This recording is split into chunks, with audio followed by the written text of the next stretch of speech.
In order to solve a problem, you must be able to articulate it. Many people will say that the problem in this country is either the Democrats or the Republicans, the liberals or the conservatives, the left or the right, or that the problem is that politicians should be working for us, but they're working for their donors and to increase the value of their financial investments. Or they'll say that the problem is the military industrial complex, wars, banker wars, the pharmaceutical industry, ICE, GMOs, data centers, the surveillance state, the economy or the currency that we use in the economy, microplastics, forever chemicals, geoengineering, government psyops, government false flags, government propaganda, Zionism, etc., etc. There's a whole lot of problems that people articulate, so many that it seems impossible to conquer all of them. And the ones that are taken on are either never resolved or temporarily resolved before the problem resurfaces under a different name. That's because all those problems are symptoms of a root cause. They don't manifest by themselves without that cause.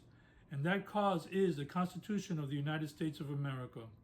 We're told that the Constitution of the United States of America protects our rights. The Bill of Rights says that the government shall not violate our rights, but yet the government does violate our rights constantly. And that's partly because there are no consequences written into the Constitution of the United States of America for the government violating our rights.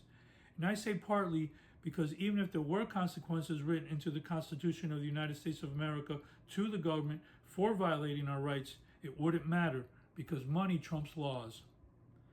Article 1, Section 8, Clause 2 of the Constitution of the United States of America says that Congress shall borrow money on the credit of the United States. The preamble says that the people are of the United States, not that the United States government belongs to the people. The 14th Amendment says that the citizens are subjects of the United States, not that the United States government is subject of the citizens. And Article 1, Section 7 outright says that bills for raising revenue for the government shall become law. So then, the governments, plural, of the United States, I'm talking federal, state, and local governments, they all borrow money from lenders that has to be repaid with interest.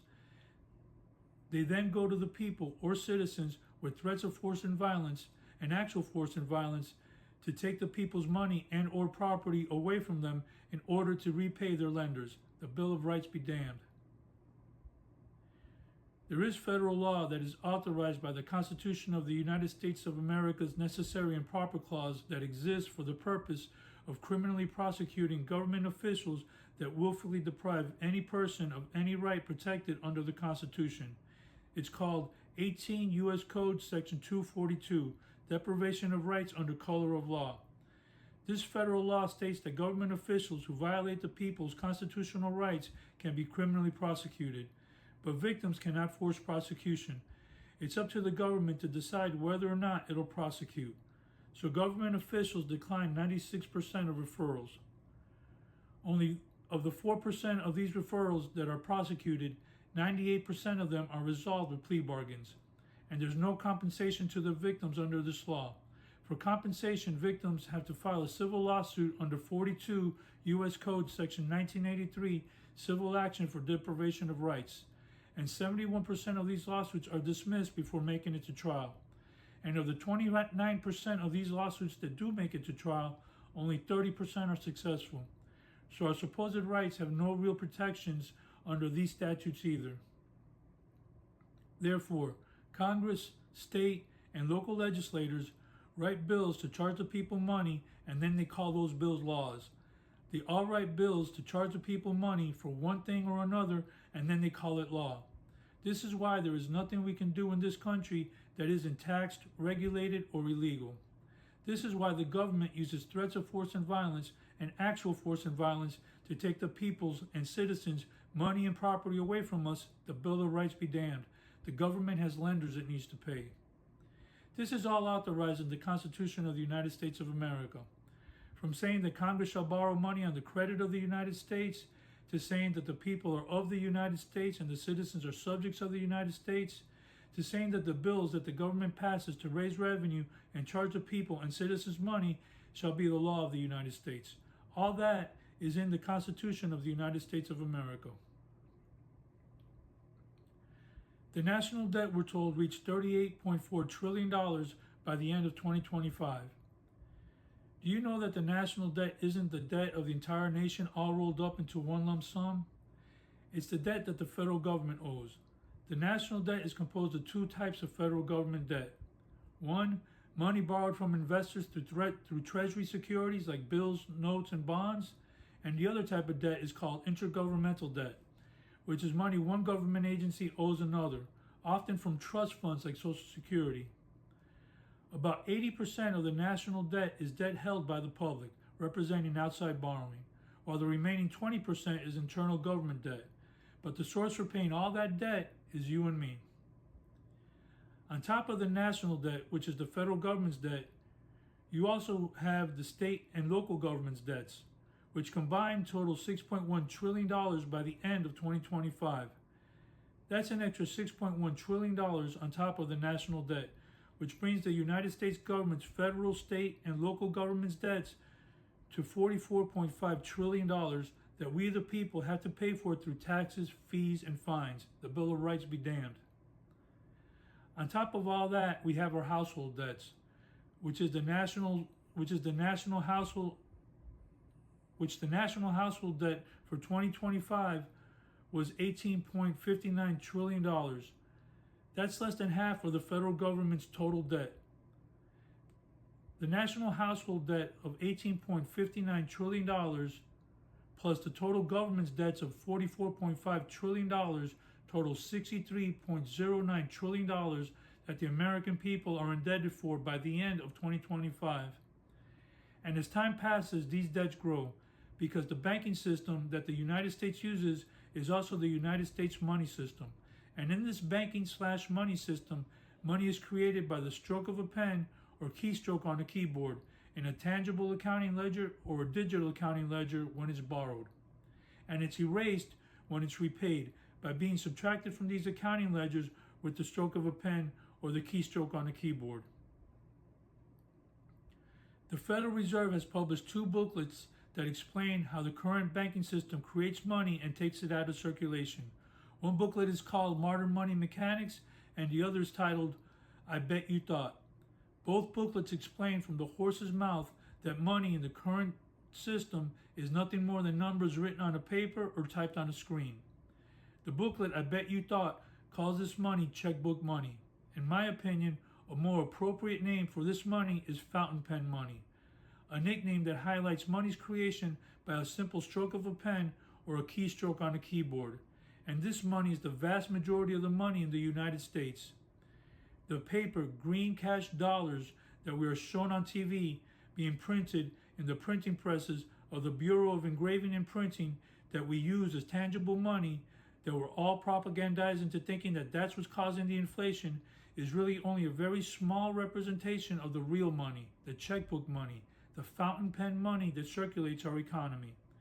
And that checkbook money that is created when loans are made and erased when loans are paid creates the situation that our country must always be in debt in order for there to be money in our nation's money supply for us to be able to circulate commerce in our economy.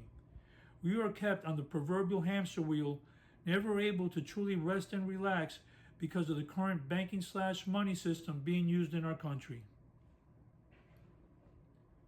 And that isn't even the worst of it. This checkbook money is lent with interest, and the interest portion of the loan is never created. Only the principal portion is. So our nation's money supply is made up of only the principal portion of loans. Because of this, there is an inherent shortage of money in our nation's money supply for all debts to be able to be paid off simultaneously. So even if we wanted to, even if we said we were going to pay off all our debts and not use their money anymore, and we're going to barter instead, we couldn't, because there isn't enough money in existence to pay off all our debts. This creates the dog-eat-dog society that we have today, along with the exponentially growing debt, and it makes foreclosures and repossessions a mathematical inevitability. The current banking/money system is a debt slavery system and a property confiscation scheme. Because of numbers being ledgered into existence when borrowed and out of existence when repaid, and the interest portion of the loans is never created, we get the financing for all the evil that is happening to us. and it's all authorized by the Constitution of the United States of America. Congress shall borrow money. As you go down the list of the problems that I previously mentioned, and any of the ones I haven't mentioned, you can find their source to be the Constitution of the United States of America. The false left-right paradigm, lobbying, GMOs, data centers, surveillance state, the economy, microplastics, forever chemicals, geoengineering, government propaganda and psyops, government false flags, Zionism, etc. They've all been financed by moneylenders that give money to politicians and politicians' interest in investments that they have in problematic companies. These politicians have passed laws that benefit their donors and their personal investments. And there's nothing in the Constitution of the United States of America that outlaws any of that. So, if the Constitution of the United States of America has authorized all the evil that we have been experiencing, then we need to replace it with a Constitution that benefits us, and as the Declaration of Independence of the United States of America declares. The Declaration of Independence is the founding document of this nation. It is the founding law. And at the beginning of the Declaration of Independence, it says that legitimate governments protect the people's unalienable rights, and that when a government becomes destructive to those ends, it becomes an illegitimate government. And it is the duty of the people to replace the illegitimate government that does not protect our unalienable rights with one that does. And the easiest, least inconvenient, most effective, and peaceful way to do that is to replace the current Constitution being used. Free people are born with unalienable rights.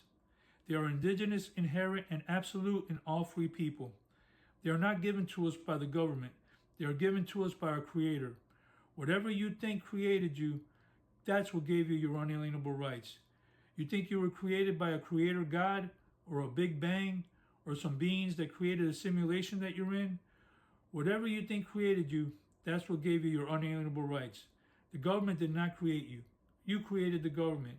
We, the people, created the government. The Creator is above its creation. The Declaration of Independence implies that the Constitution is a consensus of the people, a collective agreement by which the people of a nation create a government that will protect their unalienable rights. Collective agreements should work in favor of the collective. The current Constitution has the United States government working for criminals and corrupt politicians, not we the people. So, the problem is the Constitution of the United States of America. Therefore, the answer is that we need to replace it with a Constitution that protects our unalienable rights, one that has serious and unavoidable consequences to the government for violating them. We need to replace it with one that uses the perfect banking system, which puts the power of the purse in the hands of the people. It keeps the government fully funded with minimal taxation, and yet produces a government financial surplus that gets paid out to the people in the form of annual surplus dividends checks. It also keeps the economy balanced and does much more. We need a Constitution that repudiates all current fractional reserve loan debts. We need a Constitution that has the federal government repair, maintain, and when possible, upgrade the state's infrastructure at no cost to the states. We need a Constitution that outlaws GMOs, nanoplastics, forever chemicals, geoengineering, false flags, psyops, propaganda, all United States government attacks against the American people. We need a Constitution that ends our initiation and participation in banker wars. I've written this truly for the people, by the people Constitution. I've actually written two constitutions, one for the federal government and one for the state governments. Together, they work hand in hand to safeguard our unalienable rights, keep the economy balanced, and do all the good things that I just mentioned and much more, like outlawing qualified, absolute, and judicial immunity, and empowering the people to prosecute government officials when they have evidence of the government officials committing a crime. All things that a true Constitution of the people will do.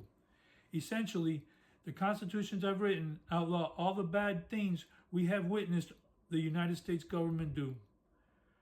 All we need to do to replace the current Constitution with the ones I've written is the will of the people. We, the people of several states, need to get our state governments to ratify the constitutions that I have written. It takes the people to really truly want to fix things, It takes the people really truly loving their children and caring about their children's future in order to replace the current constitutions with mine. It's supposed to be a government for and by the people, and the current government is not. If we the people get our state governments to ratify the constitutions that I've written, then it truly will be a government for and by the people. Imagine one day that the people of these United States, in unison, go to their state governments and they make their state governments ratify the constitutions that I've written. It'll happen. The state governments are made up of a few hundred people. They won't resist the millions of people domiciled in their states. And why would they? My constitutions benefit them too. There doesn't need to be a civil war or conflict with the police or military because my constitutions benefit the police and military also. And the police and military come from us, we the people. They're not the sons and daughters of the evil people running the country. They are our sons and daughters, our family members, our neighbors, our loved ones. They are our people. They are being used against us because they, the police and military, are being paid to do so. If we the people go to our state governments to get them to ratify the constitutions that I've written, and the police and military don't try to stop their fellow countrymen from doing this, then we the people will be successful in putting a legitimate government in place for the sake of all our collective futures, including the police and militaries. The police and the military, just like everyone else who calls the United States of America their home, won't lose any money by replacing the current constitutions with the ones I've written. On the contrary, the value of the currency will go up in this country. Also, everyone's liabilities, including the police and militaries, incurred by way of the current fractional reserve banking system, will be wiped out. Most government jobs will remain, like police and military. Only under the constitutions that I wrote, their jobs will become safer and easier because they won't be executing money and property confiscation schemes against we the people or carrying out banker wars. They will be protecting the people's unalienable rights. They will, for the first time in our existence, be enforcing real law and only going to war when absolutely necessary. The police and military are in the same situation we're in. They're doing jobs that pay them, and they're indebted and stressed and have financial problems and concerns for themselves and their loved ones. And they also have concerns for our country. And if our country can be fixed by simply standing down one day and not obeying unlawful orders and allowing and even protecting and cheering on their fellow countrymen as their fellow countrymen go to their state capitals to get their state governments to ratify my two constitutions, and they won't lose any money at all doing that, then they will stand down. They will assist us because they are us. They have everything to gain and nothing to lose. And if they, the police and military, or anyone else working in the government for that matter, thinks that they have been too corrupt to be forgiven, they don't have to worry about that, because my constitutions are documents of forgiveness. They forgive all current government workers that assist with the transition from the previous form of government to the one created by my constitutions. I will post direct links to the constitutions that I've written in the description box of this video so that you can read them. The federal constitution is titled Constitution for the United States Government by the Free People domiciled in the United States of America. The state constitution is titled Constitution for the State of Florida Government by the Free People domiciled in Florida State. The rules for the perfect banking system can be found in Article 11 of the Federal Constitution and Article 10 of the State Constitution. Right from the very beginning, from the titles of my constitutions, I'm clearly stating that these constitutions are the rules that the state and federal government must follow as authorized by the free people domiciled in the United States. I differentiate the people, the government, and the territory and establish a chain of command with the people above the government and establish the territory as the location where the people and the government reside. The current Constitution incorporates the government, the people, and the land, and it makes the government's legislations the law of the United States and the law on the territory as a whole. I use a lowercase u in the title of the federal Constitution to denote that United is being used as an adjective, like it is in the Declaration of Independence of the United States of America, and to incorporate the two documents. I also use a lowercase u, United States of America, to differentiate the territory from the people and the government. I identify the federal government created by my constitutions as United States government with a lowercase g to differentiate the federal government created by my constitutions from the current federal government on legal documents. I express that the people are free because free people have unalienable rights. I do the same thing with the state government's constitutions to differentiate the people, state, government, and I do the same thing with the state government's constitution to differentiate the people, state government, and the state's territory while maintaining that the people are free and the government's creator and boss, and not the other way around. The state government constitution that I wrote is for the state of Florida government. The same constitution has to be used in every state of the union. The other states simply need to replace the name Florida with the name of their state and their state's longitude and latitude location in the preamble and describe their flags in Article 8. So, there's a problem articulated and the solution presented. Now it's up to you, the people. Like and share this video and read, understand, and promote the constitutions that I've written. We need to get the people of the United States of America to get their state governments to ratify the constitutions that I've written. It really truly is the only solution to our problems.